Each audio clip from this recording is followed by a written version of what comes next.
अगर हम कहें कि साल 2012 को देश के काले साल में अगर इतिहास में लिखा जाए तो गलत नहीं होगा। दिसंबर 2012 के निर्भया केस के बारे में हम सबको पता है, लेकिन फरवरी 2012 में उत्तराखंड पहाड़ की एक बेटी के साथ ऐसी ही घटना हुई थी। एक नृशंस कृत्य में किरण नेगी, जो कि पौड़ी की रहने वाली थी, उनकी दिल्ली में हत्या कर दी गई थी।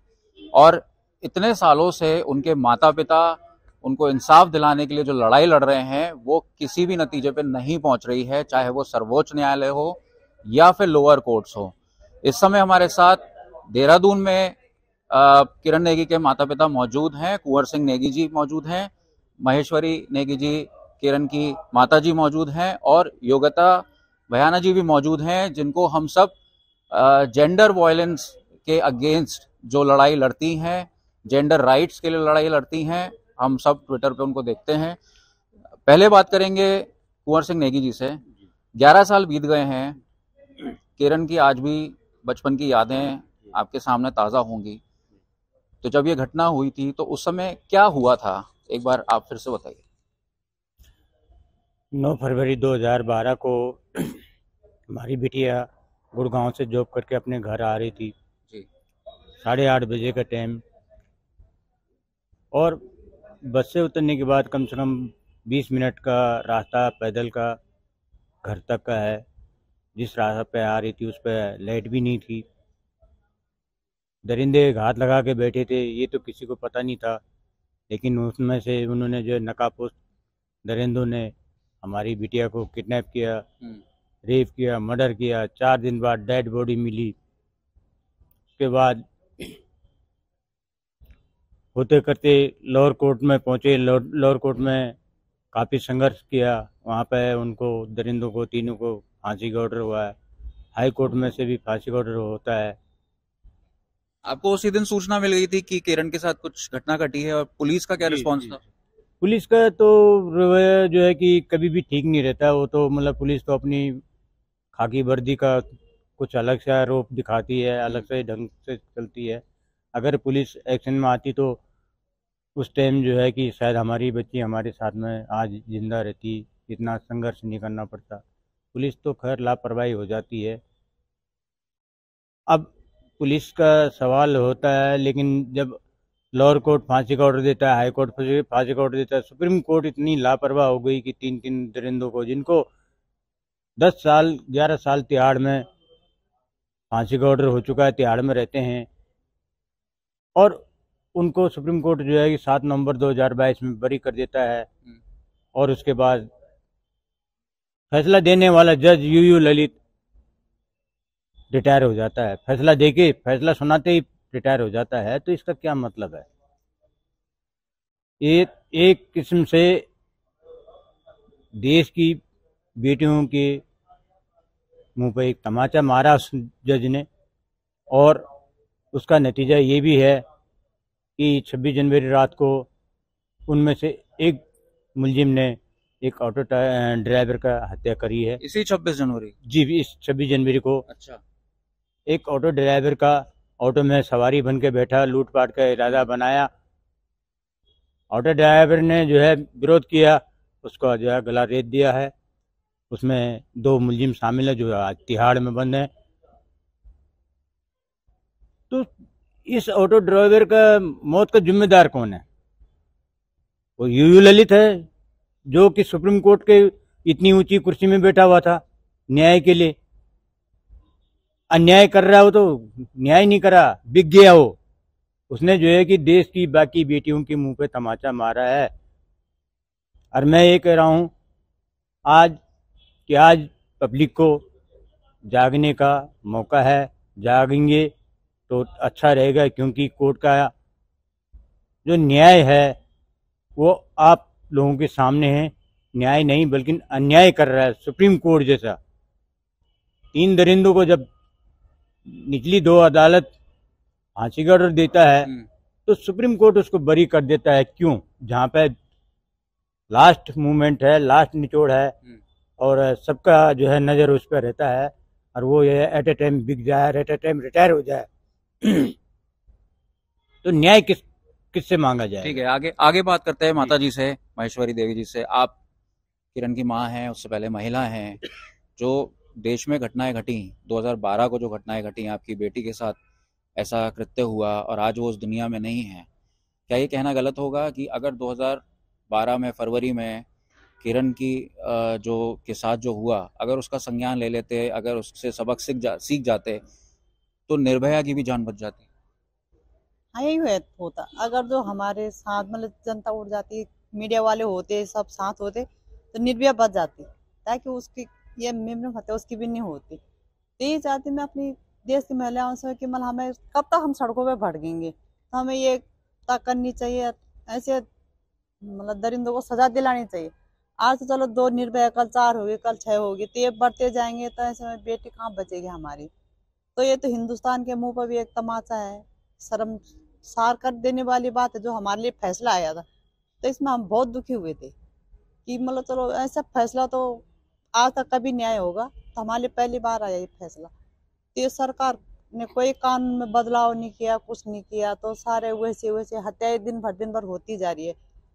तो ये हमारे संविधान देश में हम देखते हैं कि कोई भी घटना ऐसे सामने आती है तो नए कानून लाए जाते हैं, नए तरीके की पुलिसिंग में जो इम्प्रूवमेंट है उसको लेकर मीटिंग्स होती हैं।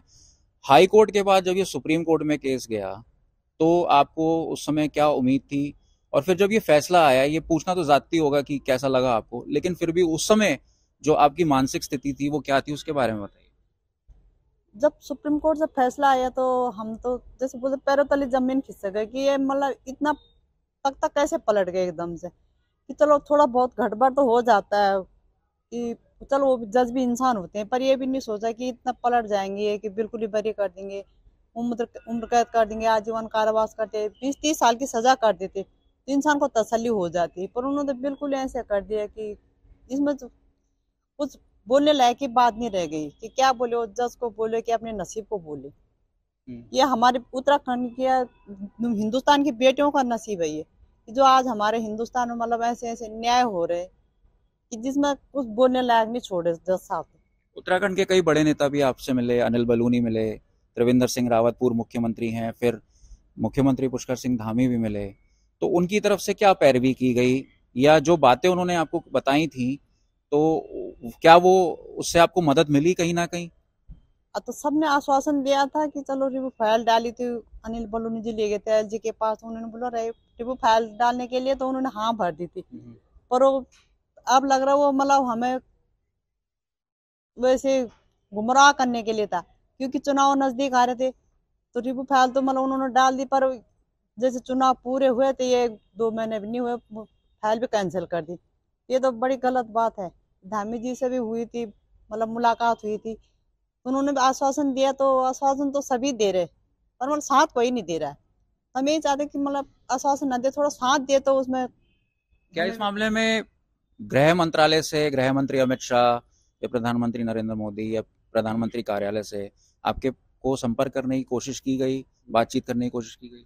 कोई इतना बड़ा तो है नहीं जो हमें वहां तक ले जाए, हम तो सारे अपने ही बराबर ये चीज तो सारा देश देख रहा है। देख रहा है, पर तो कोई नहीं पहुंचा रहा ना। क्या मोदी जी समाचार नहीं देख रहे? उनको नहीं है पता, अखबार तो पढ़ते ही हैं, चलो वो खुद नहीं पढ़ते तो उनके चमचे तो पढ़ा ही लेते, उनको सुनाई देते, तो वो नहीं पढ़े मतलब हमारे देश में क्या हो रहा है बच्चों के साथ। वैसे तो हर गाड़ी पर लिखा रहता है बेटी बचाओ बेटी पढ़ाओ, वो तो बेकार लिखा, दिखाओ के लिए कर रखा है सब चीज, बाकी तो कहीं बेटी बच रही ना पढ़ रही। माँ बाप अपने मतलब जैसे तैसे करके पढ़ा रहे लिखा रहे, ये दरिंदे ऐसे कर दे रहे उनके साथ, कम से कम तुम बचा नहीं पाते, उनको इंसाफ तो दिला दो। तो हम यही उम्मीद करते प्रधानमंत्री जी से भी, वो बेटियों को मतलब इंसाफ दिला दी, कि ताकि ऐसे औरों के साथ ना हो जैसे हमारे साथ हो गया, कि हम मतलब अब 11 साल हो गए रोड पर धक्का खा रहे, तो अब हम आगे भी जाएं तो कहाँ जाएं, कुछ समझ में भी नहीं आ रहा कि कहाँ जाएं। वैसे किरण सबसे ज्यादा नजदीकी किससे थी, आपसे थी या पिता से थी? और किस तरीके का उनका स्वभाव था कि आजादी में रहना पसंद करती थी, अपने फैसले खुद लेती थी? क्या आप उनको इस तरह की बातें भी बताती थी कि अपनी सुरक्षा का ध्यान रखना है, रात बेरात नहीं जाना है दिल्ली में? अब हमने उसे पढ़ा लिखा रखा है बच्चों को, तो अब बाहर नहीं जाएंगे तो परदेश का मामला है, ये तो है नहीं हमारी तरफ जमानत है नहीं कि हमें घास काटना लकड़ी काटना, मतलब गाय भैंस देखो ये काम था हमारे जमाने। और आजकल के बच्चे हमने पढ़ा लिखा रखे तो उनको कहते हैं मतलब कंधा से कंधा चला के जाना चाहिए लेडीज को। तो कहाँ से कंधा मिलेगा जब बेटी बचेगी नहीं। पर इतना हाँ वो सीधी थी, सरल स्वभाव की थी और वो मेरे टच में ज्यादा रहती थी, मतलब माँ के उसमें, क्योंकि पापा तो सारे दिन भर ड्यूटी करते हैं तो बच्चे मतलब लड़कियां हो चाहे लड़के हो, पहले तो मम्मी के साथ ही उनका ज्यादा व्यवहार रहता है। तो मतलब खूब थी वैसे, कहती मम्मी कोई बात नहीं, मतलब मैं हूँ ना, हमारी मतलब नौकरी वैसी इनके पापा की वैसी थी, तो खूब हाथ बटाती थी वो मतलब बचपन से ही। अब आप आंदोलन करने वाले हैं जंतर मंतर में? अब 11 साल से आंदोलन नहीं करे, एक बार फिर सही है और क्या करे, फिर जब तक जान है उसके बाद फिर देखी जाएगी। ठीक है, तो माता पिता को आपने सुना, अब बातचीत करते हैं योगिता भयाना जी से, जो जेंडर राइट्स एक्टिविस्ट हैं और काफ़ी सारे मुद्दों को लेकर देश भर में उन्होंने लड़ाई भी लड़ी है, हाथरस केस हो या फिर किरण नेगी केस हो। इनसे जानते हैं कि कानूनी प्रक्रिया किस तरीके से चलेगी। योगिता जी, सबसे पहले तो सुप्रीम कोर्ट जो हाई कोर्ट ने फैसला सुनाया, सजाए मौत का फैसला सुनाया, तो उसको सुप्रीम कोर्ट ने क्वैश कर दिया। उसके बाद रिव्यू पिटीशन डाली गई, वो भी क्वैश हो गई। तो क्या रीजन है, मतलब क्या सबूत, सुप्रीम कोर्ट कह रहा है सबूतों का अभाव है, तो फिर हाई कोर्ट ने कैसे डिसीजन दे दिया? ये तो सवाल वही अच्छे से जवाब दे पाएंगे इसका, कि मुझे खुद ही हैरानी है कि आपने अपनी लोअर कोर्ट्स को, एक नहीं दो लोअर कोर्ट्स को, लोअर कोर्ट में जो जिला न्यायालय है और फिर हाई कोर्ट है, उसके बाद आपका तो ये डिसीजन मेकिंग का हक भी नहीं था सर्वोच्च न्यायालय का। सर्वोच्च न्यायालय में अपील जाती थी आरोपियों की तरफ से कि हमारी सजा माफ की जाए या हम पे रिकंसिडर किया जाए, तो वो अपील उन्होंने की। आपने उसकी अपील को सुनकर ये दे दिया कि वो आरोपी नहीं है। तो मेरा तो सीधा सीधा सवाल उनसे ये है कि 6 साल के लंबे इंतजार में, सुप्रीम कोर्ट में 6 साल लगे इस केस में, वो भी बहुत सारे हमने अपील की, बहुत सारे मैंने खुद पर्सनल अपील्स लगाई, इन्होंने लगाई। 6 साल के बाद आपने ये निकाल के निचोड़ दिया कि उन्होंने नहीं किया। तो सीधा सीधा मैं आपसे ही पूछती हूँ माननीय सुप्रीम कोर्ट और जो यू ललित हैं जिन्होंने ये फैसला दिया, कि किसने मारा? कि आपका ये फर्ज नहीं बनता था, आप इतने ऊंचे पद पर बैठे हैं कि आप ये कह के पल्ला नहीं झाड़ सकते कि इन्होंने नहीं किया। आपको जांच के आदेश देने चाहिए थे या फिर से री इन्वेस्टिगेशन, या आप कभी किसी संदेह में थे कि कुछ विटनेसेस नहीं मैच कर पाए या कुछ तथ्य नहीं मैच कर पाए, तो उसके लिए आपको हमारे पक्ष को भी सुनना जरूरी था, क्योंकि सर्वोच्च न्यायालय में ये तो है नहीं ना, एलिजिबिलिटी टू क्रॉस फिटनेस वो नहीं है। तो आप फिर इसको रीट्रायल पे भेज देते लोअर कोर्ट्स में, या कुछ और निकाल के देते, या फिर सीबीआई जांच या कोई बड़ी आदेश की जांच देते।